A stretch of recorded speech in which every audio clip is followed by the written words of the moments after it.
Hey, what's up guys? Adakah korang tertekan sebab banyak menu dessert nak kejar? Jangan risau, tekanan itu tak akan berkurang sebab hari ni kita nak buat apple fritter. Sangatlah sedap.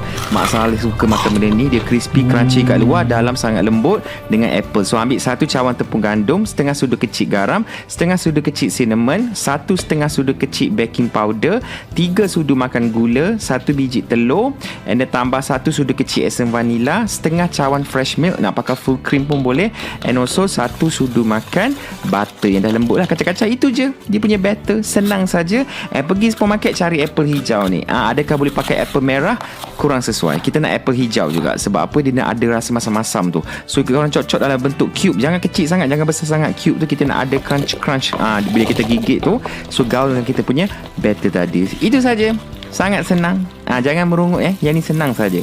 Kita boleh goreng. Make sure minyak tu just nice. Tak terlalu panas, taklah kurang panas sangat. Korang akan dapat golden brown macam ni kan. Sabar. Jangan angkat lagi. Tunggu sikit lagi sampai dia dark brown macam ni. Barulah kita boleh celupkan ke dalam kita punya glaze. So korang ambil 1 cawan icing sugar, campurkan dengan 3 sudu air.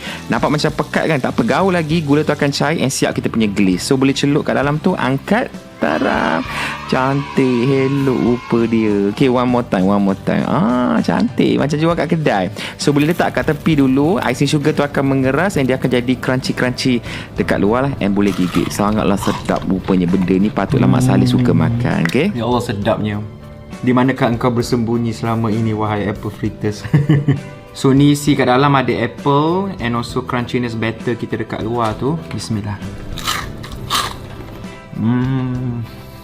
Tolonglah buat. Okay. Selamat mencuba.